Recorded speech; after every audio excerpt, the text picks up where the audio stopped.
Felipe Braga. Biami, Vitória Giovana. Biami, Thiago Meirelles. E nós somos o Pó Direito.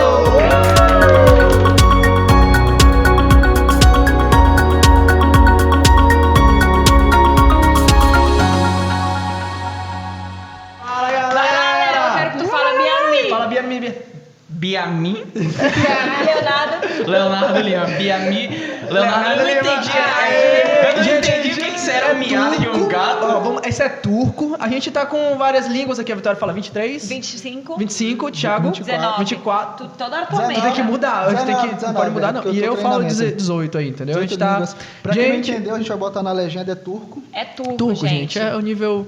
Gente, estamos com o Dr. Leonardo, vulgo Léo. O advogado das estrelas. Advogado das estrelas. Advogado das estrelas, advogado criminalista. O Léo, ele atua, Todo mundo né? já conhece, né? Quem Pois não é. assistiu ainda, vamos até deixar aqui. Ah, é verdade. Quem não assistiu, tem os vídeos do Léo aqui. Ele já apareceu aqui 2 vezes. Já não, vai levar. 3 vezes. Já vai Só levar dois a foram continha. lá, viu? Cadê? Eles me cortaram. Não, mentira, 3 vezes, amigo. Ei. Uma foi falando sobre a tua trajetória e a atuação do jovem advogado no criminal. E 2 falando sobre o estudo O caso da Kiss. boate. Isso mesmo. Né? Exato. Dá aí a conta de água e Ó, luz, a gente vai te dar uma conta, vou te passar Uma por conta e-mail, de tá? água. E Conta outra de luz. água, de luz. O pior é que me anunciaram isso antes de eu vir, né? Falou, ó, na terceira tem que pagar. Não tem como, meu amigo. E ele veio, né? Então ele quer pagar. Já sabe, meu amigo. Ele gosta Ei. do podcast, ele gosta do Pó Direito, ele Ei, é fã. Léo, vamos começar, a gente até ia conversar contigo. Tema muito interessante. A gente teve um ocorrido aí, né? Que foi uma juíza que acabou pedindo para diversos advogados se sentarem e foi questionada as prerrogativas do advogado nesse sentido.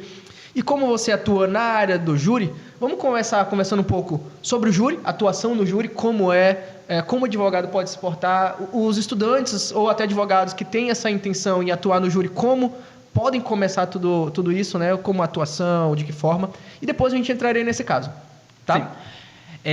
Assim, a sistemática do júri nosso, ele é dividido em 2 fases. Essa que está ocorrendo se chama a primeira fase, né? Onde vai ter aquela produção de prova para saber se é caso de a plenário, né? Que é onde as pessoas mais conhecem. É onde tem aqueles debates, onde tem... as pessoas até imaginam que é uma encenação do advogado, mas ali é o exercício da plenitude de defesa. É onde o advogado consegue utilizar de todos os recursos possíveis para exteriorizar uma defesa técnica. Então, o que a gente está assistindo nos jornais hoje é exatamente essa primeira fase. É a colheita de depoimentos, é a produção de prova técnica que está observando o seu contraditório. Depois de tudo isso, a juíza presidente ela vai dar uma decisão no sentido se pronuncia, que é ir para plenário do júri, ou se não, ela fala, não é situação que deva ser julgado São 4, tem 4 situações, ou a pronúncia ou a impronúncia. Vamos explicar. A pronúncia é, no caso, a juíza presidente entende. Não, beleza, esse caso aqui ele tem que ir para o tribunal do júri, que no caso ela só tem que decidir nesse momento aí, tá? Quem decide se a pessoa é condenada ou não, se a pessoa realmente matou ou não. Na verdade, a situação toda os jurados, que são 21, depois... e depois, na hora lá, são 7, certo? Isso. Mas aí tem a pronúncia, a impronúncia, que no caso é quando não tem... Cabimento no júri. Não encontra-se a autoria e a materialidade? Isso. É? Isso. É. E aí depois tem a Vai, pode. absolvição sumária, não é? Isso. E a Eu não outra lembro. é... Porque a impronúncia, assim, pode ser que entenda que não seja caso de júri. Aplicar no júri, Então, ela exatamente. isso sai da alçada de plenária, ela pode julgar. Não ser para o conselho de sentença, que é o povo julgando o seu semelhante. Sim. Mas, basicamente, é isso mesmo que você trouxe. Entendi. E ali, falando sobre isso, muitas pessoas já imaginam que esteja correndo aqueles debates, porque está tendo muitas discussões, Desculpa, né? tá? Eu tinha escrito... Isso. Vamos lá. Pronúncia, impronúncia, Ela foi desclassificação olhar- e absolvição sumária. Porque, Ela meu foi- Deus, eu ela tinha foi esquecido da olhar desclassificação. celular, meu irmão. Mas no caso, o comumente mesmo é sempre pronúncia ou impronúncia. E Porque é- pronúncia é se a pessoa vai realmente para júri, ou impronúncia se ela não vai. E essa é uma fase preparatória, a primeira fase? primeira fase do Como júri. É a São primeira duas fases. fase, é onde vai preparar para ela chegar ao final, dar uma decisão que ela chegar... Renato Púpio, puto com ele. Renato Tu lembra disso, não? Meu Puto, tá? amigo, Ei, faz, Renato faz Pupil- mais de 4 anos já. Não, mas ó, isso não é vergonhoso falar, não. Se você me falar algo afeta outra matéria que não seja do criminal, Não, vai atua. tá. Por mais que eu tenha estudado verdade. na faculdade, pra mim é algo que eu não. Nossa, né? Mas é verdade. Não é minha realidade. Minha realidade é tratar sobre crimes. Minha realidade é essa. Então, né, nesse primeiro momento, é exatamente sobre isso. É a colheita para ver se tem autoria e materialidade, se é competência do júri julgar aquilo. Ok. Certo. E aí, uma dúvida que ocorreu, né, no julgamento foi que a juíza presidente do ato, né, da primeira fase do júri, ela teve alguma discussão ali com os advogados, com o corpo jurídico. Rapidão, antes de entrar nisso, porque aí a gente vai partir para a questão do ocorrido. Rapidão. É o Henrique Borel, né? É. Pra deixar Isso. focado Isso. no Exatamente. do- Antes de tudo, como funciona a escolha dos jurados? Você pode intervir de alguma forma? O advogado pode intervir de alguma forma? Vamos pelo menos entender como é que funcionou o júri mesmo. Teria como? A escolha, a gente tem uma lista. O que o advogado consegue fazer é a recusa desse número que tem. Quando instala o plenário do júri com a quantidade mínima, ele consegue recusar injustificadamente até 3. Dos 21. Caraca, legal. E o promotor 3, e como é mais de um réu, cada advogado de réu pode recusar 3. Então, digamos assim, que se a Monique for ao plenário do júri tiver que a defesa recusar algum dos jurados de maneira injustificada, imotivada, são 3. E da mesma parte do caso do Jairinho. Ok. Ele pode recusar até 3. Com isso é porque assim, às vezes a defesa técnica ela prima muito por... Às vezes, eu não quero que tenha pessoas mais mulheres, eu quero ter uma paridade, eu quero que tenha 4 homens e 3 mulheres. A forma, às vezes, de você contemplar isso pode ser assim também. Ou, às vezes, eu quero pessoas mais novas julgando isso aqui. Por uma questão... Tem muita coisa também por É trás. muito- Vamos ser sinceros, Léo. Eu tenho ali pode- 21 nomes, É legal, gente. isso é muito A interessante. gente pega e começa a pesquisar ali o básico, porque o advogado mesmo, a banca ali que tá defendendo o réu, ela no mínimo tem uma expertise ali naquele assunto e ela vai verificar o quê? Vai verificar a idade, vai verificar religião, família, vai Isso. verificar as redes sociais da pessoa, ver a forma que ela se posiciona, porque isso a gente Vai consegue saber de interferir no forma julgamento, antecipada, né? Isso. E aí, com essas informações, a gente consegue negar 3. Exatamente. E ainda tem casos, assim, que às vezes a pessoa pode imaginar... ela tendo acesso, tem uma lista geral, ela pode ter acesso. Às vezes tem comissões dentro da OAB que é para tratar sobre isso. Alguns estados, as seccionais têm uma comissão que vai, tipo, auditar. E isso, às vezes, é justamente para não ter... Alguns colegas sustentam isso, para não ter sempre Um corpo de jurados assim, batido toda vez a mesma ser o galera, mesmo, né? ele se tornar um profissional daquilo. Entendi. Ou então, às vezes, até alguém ali tendencioso, né? Isso. Alguém coloca alguém ali tendenciosamente para ajudar um lado ou outro. Então, legal. Porque tem que ser muito, eu não digo nem parcial, né? Porque a pessoa ali, o jurado, ele pode ser parcial, imparcial, o que ele quiser ser. Mas ele tem que ser realmente uma pessoa do povo. Do povo. Um ser humano. A sistemática é essa, é o povo julgando seu próprio semelhante, né? Semelhante. Isso é onde você, muitas das vezes, um exemplo, as pessoas acham que juiz, ele tá para promover justiça. Não. Juiz, ele não tem que ser justiceiro. Juiz está para aplicar o direito. Isso. A lei diz isso, ele tem que aplicar aquilo. Aquilo que o juiz, ele bater no peito que ele está querendo ser combate ao crime, ele não tem que ser combate ao crime, ele tem que ser o aplicador da lei. Papel de...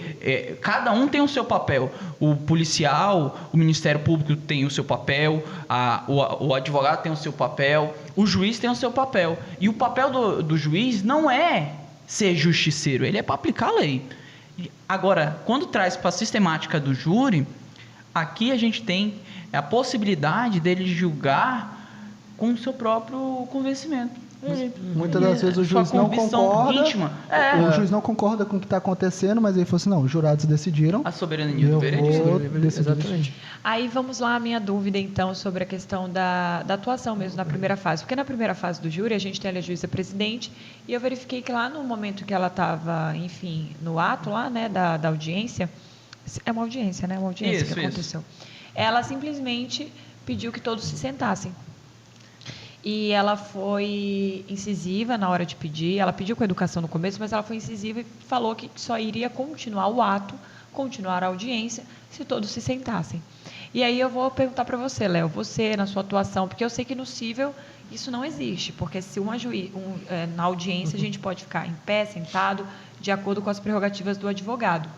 Mas você na área criminal, na área penal, verifica isso qual o sentido dessa situação? Você sente que foi uma afronta da juíza, que houve um erro aí? O erro é nítido que houve a violação da prerrogativa, mas qual foi o intuito dela nesse sentido? Então, a gente tem uma lei federal que trata justamente sobre direitos do advogado no artigo 7º. E lá garante ao advogado o direito dele permanecer em pé ou sentado. O S. Quaresma, antes desse acontecimento, ele até divulgou um caso parecido com o dele, em que o juiz impôs ele que ele ficasse sentado. E ele sustentou. A posição geográfica do advogado dentro de um plenário, quem diz não é o juiz presidente ali. Ali é uma escolha única do advogado. E prerrogativa não é algo do advogado. Ele é para o advogado com destinatário final o seu cliente. Então, quando um advogado ele vê uma prerrogativa sua violada, não é uma questão de vaidade, é uma imposição legal que não é dele. Ele não está abrindo o direito dele. Falar, eu vou acatar essa ordem sabendo que está atentando contra uma prerrogativa enquanto advogado. Se ele renuncia a isso, ele não está renunciando o direito que é dele. Ele está renunciando o direito que é de uma classe. A cada dia a gente vê as pessoas tentando aviltar a nossa profissão. Sim. E essa garantia que tem dado a prerrogativa ao advogado é para ele exercer seu munus público de maneira com firmeza, sem que seja tolhido ou ameaçado, afrontado. Isso não foi criado daquele caso, é uma lei federal. Como qualquer outra lei, tem que ser respeitada. Não é a minha vontade de imposição. Não, a lei está ali. E eu acho que ali ela foi um pouco infeliz, talvez.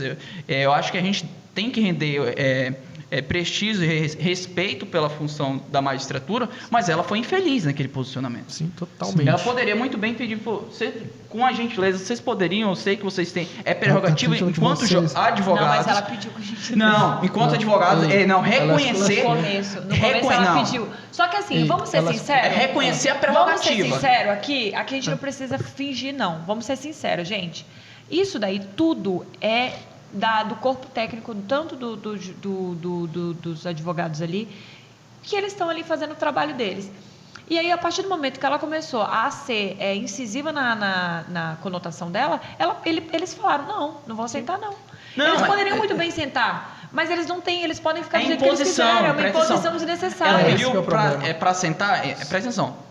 Ela ordenar, não é? Ela pediu depois ordenar. Ela poderia falar, se ela reconhecer, certamente, eu como advogado ali, me impor, eu não ia sentar. Sim. Mas a gente não ia aceitar por conta da imposição. Da imposição. Não é por conta da falta de... Porque um juiz educado que pede as coisas pra gente, como um advogado também é educado.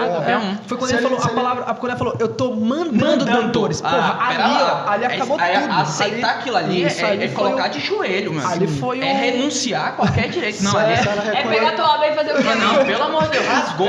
Deu um tapa na minha cara, meu amigo. Mas ali é um desrespeito à advocacia. Se ele se rende aquilo ali, é um desrespeito não como ele na atuação da Ledônia ali ou da Flávia, é um desrespeito à classe. A advocacia ela não pode não se negocia de joelho, é de igual, de frente. Sim. Exatamente. Tanto é que a gente sabe que tanto magistrado, promotor, advogado, eles estão em pé de igualdade. Paridade. Paridade, igualdade.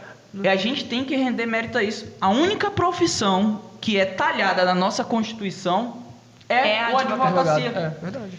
Porque o advogado ele é essencial. Qualquer outra profissão, policial, juiz, é carreira de Estado. Promotor, carreira de Estado. Profissão, a única talhada na nossa Constituição como essencial de administração da justiça, se chama advogado. É verdade. E essas prerrogativas é justamente para exteriorizar o que está encartado na nossa lei maior, que é a Constituição Federal. Eu creio assim, que a partir do momento que, exatamente, nós advogados, agora entrando já nesse assunto, nós advogados abaixamos a cabeça, Aceitamos essa condição. aceitamos as condições que são impostas a gente por um juiz ou qualquer coisa do tipo, por medo, muitas vezes por medo, algumas vezes por inexperiência. Isso, exatamente. Mas assim, aquele advogado ali já tem um conhecimento muito grande, então é um advogado mais velho, um advogado que é renomado.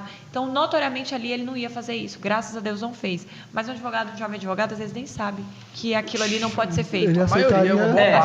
Aceitaria. Mas é justamente isso. Eu acho que a gente tem que ter um fortalecimento da classe exatamente quanto à questão de prerrogativas. Quando a gente lida com prerrogativas, a gente não pode pensar jamais como se fosse um caso isolado. A gente tem que pensar numa classe. Um exemplo. Eu tenho aqui mesmo, tem um juiz que ele sempre... A gente tinha um embate antes de iniciar... Quando ia iniciar uma audiência de instrução, que tinha que fazer oitiva de um policial, e que o policial que eu via que ele ia ler um boletim de ocorrência que ele lavrou, ele registrou, e ele estava lendo diante de uma câmera, eu era muito incisivo toda vez de pedir para o juiz advertir que não poderia ler, porque o nosso Código de Processo Penal impõe que o depoimento seja pessoal. A partir do momento que está lendo, ele deixa de ser pessoal e passa a ser escrito. Ele está só exteriorizando, tirando das letrinhas e lendo. Ele lia completamente. Toda vez que eu pedia isso, o juiz ele ficava bravo comigo e falava: doutor, de novo com essa chatice.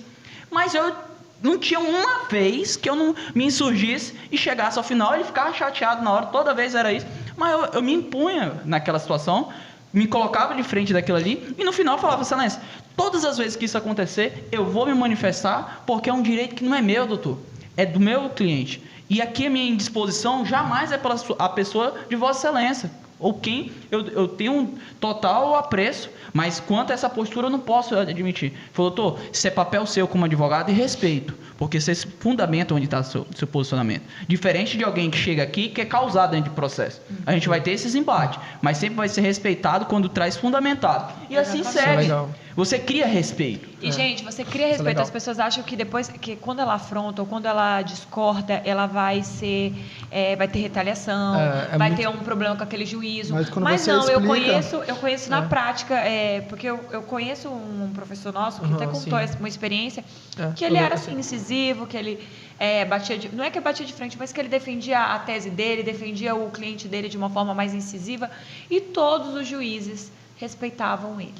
E respeitam mesmo, gente, porque nós, na nossa vida, no nosso cotidiano, na nossa vida normal, quando tem um juiz que ele sabe impor a opinião dele, que ele sabe fundamentar uma sentença, que por mais chato que ele... Assim, nossa, aquele juiz é chato, viu? É difícil passar uma coisa com ele, mas toda vez que você vai ver a sentença dele, irretocável, as decisões dele, irretocáveis, tu não consegue nem achar um motivo de embargos, porque o cara realmente é fera no que faz. Então, você começa a respeitá-lo.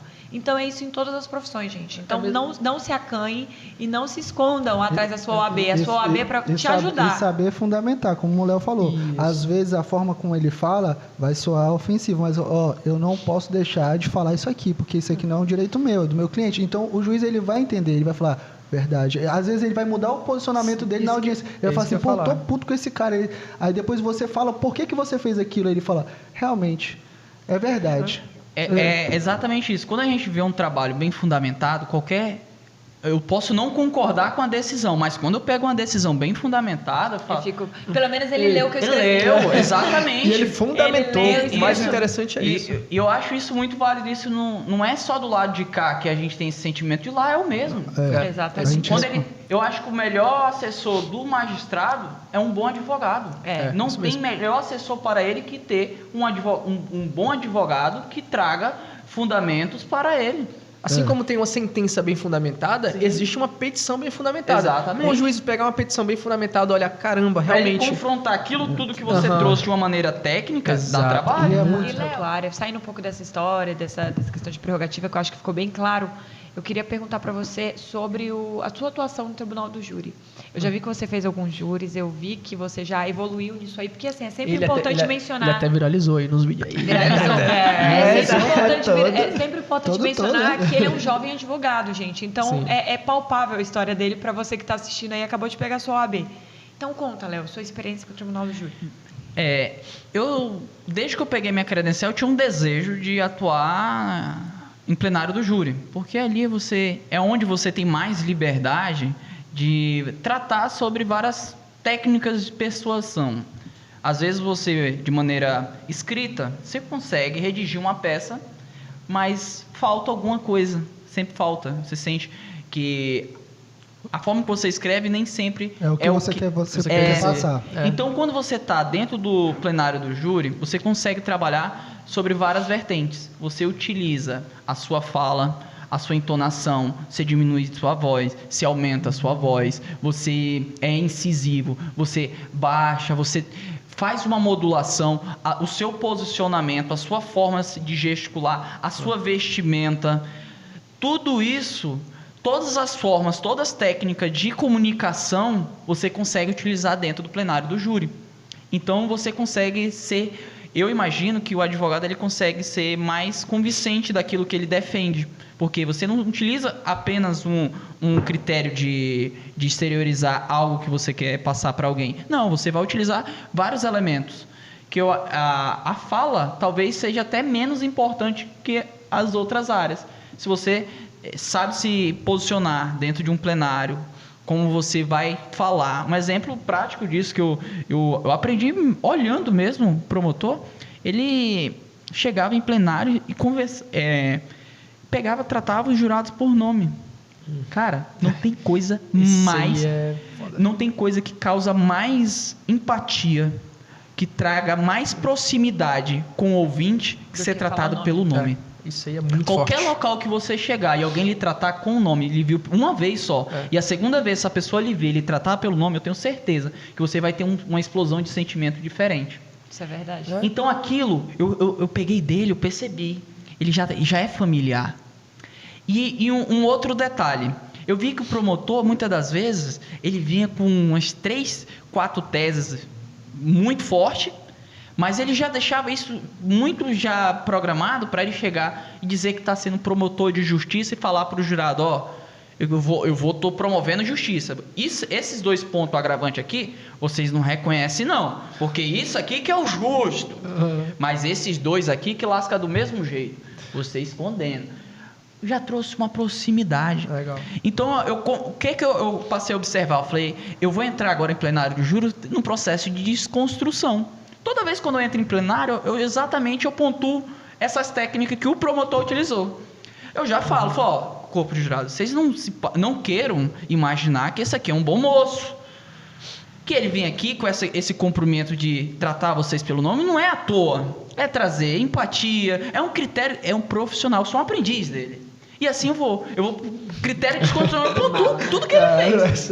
Eu vou pontuando. Quando ele fala que ele não vai reconhecer isso aqui já foi pensado estrategicamente. Resultado prático, a condenação vai ser a mesma. Então isso aqui, ou seja, é um processo de desconstrução. Mas para isso, o plenário do júri ele possibilita ver muitas coisas. Emoções, né? Fala, Léo, o que tu acha, assim, uma dica? Fala, porque eu acho que tem muita gente que tem vontade de participar de um júri. E tem só medo que tem também, medo, né? isso que eu ia falar, só que tem muito medo, velho. Primeiro, assistam vários júris, né? Eu antes de começar a advogar, até hoje eu tenho um processo em casa que no primeiro período eu assistia muito júri, que eu não estagiava. Aí eu olhava a pauta, que eu via que era advogado que estava atuando, eu marcava o dia e ia. Só ia quando eu era advogado. Quando era defensoria pública. Quando era defensoria pública eu não gostava de não. Aí quando era advogado eu ia, gostava. E tinha um advogado específico que tu pôs? Eu gostava do Marcos Vilela. Eu gostava dele. Na época, era ele e o Arlen, ainda são. Eles são, Arlen ainda tá. Eu acho que o cabeça do escritório dele ainda é o Arlen. Eu gostava de atuar. E teve uma vez que eu cheguei e teve uma discussão muito... E eu, caramba, eles vão sair na porrada. Eu vi o Arlen falar, até hoje, ele falou, tá vendo o promotor? Parece mais o mestre dos magos. Desce daí desse castelo azul, vem conhecer a sociedade, as mazelas. Eu lembro exatamente os termos. Desce daí, vem conhecer a realidade. Você vive nesse castelo azul, você não conhece nada. Xingou ele, tudo foi nome. Xingou, Léo. Xingou, né? Assim, esse xingar é exatamente de tratar ele com termos pejorativos de mestre dos magos. Enfim, aí acabou o júri, né? Aí eu vejo ele saindo. Aí eles tinham tido os advogados, né? Aí o promotor bateu no ombro dele, me chama pra eu tomar pelo menos a dose desse teu vinho, Aí eu falei, caramba, eles estavam brigando ali. Aí eu falei, rapaz, é diferente, né?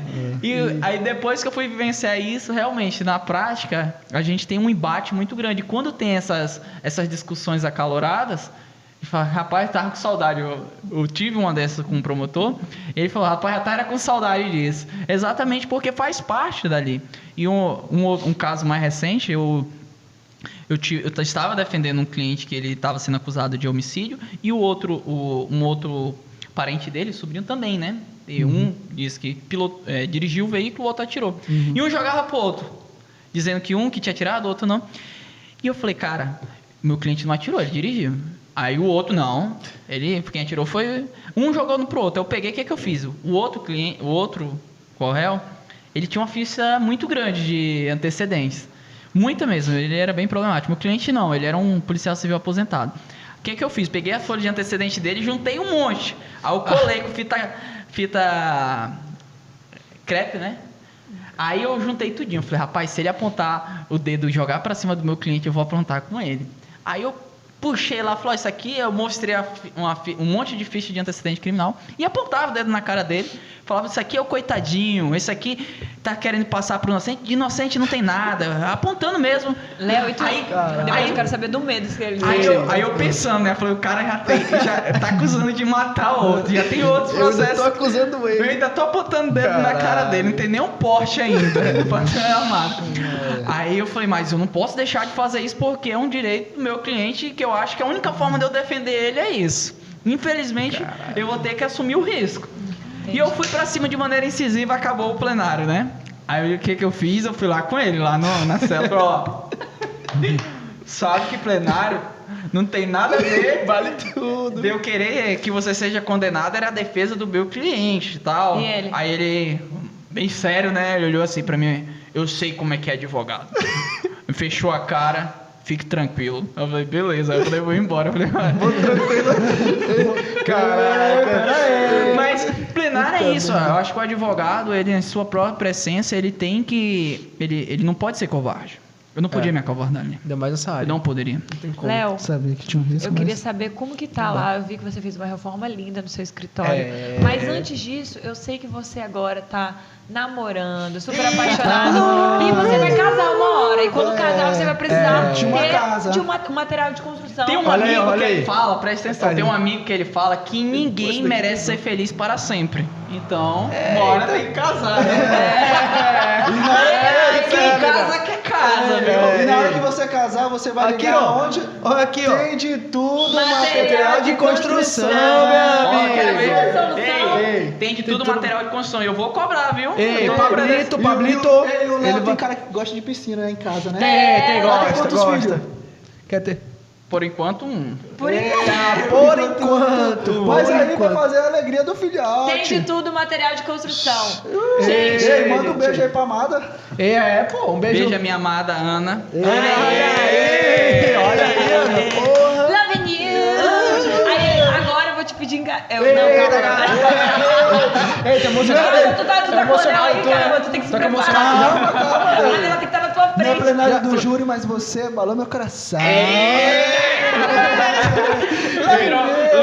Virou Love Night. Love Night, Rodrigo Faro. Mas aí, Obrigada, obrigado, Léo. obrigado. Eu que agradeço ao Sempre uma convite. delícia tê-lo aqui com a O Léo é o gente. seguinte, meu amigo. Membro Pode chamar vitalício. ele Meu qualquer amigo, hora, o bicho aparece. Desde o criminal, desde tu tá preso até, meu amigo, um podcast ele atende toda hora. O cara é fera. Obrigado, eu que agradeço o convite, a satisfação Obrigado, imensa, viu? Pô, meu Tchau, amigo, obrigado, Leozinho. viu? Valeu, Tchau, gente. até mais. Tchau.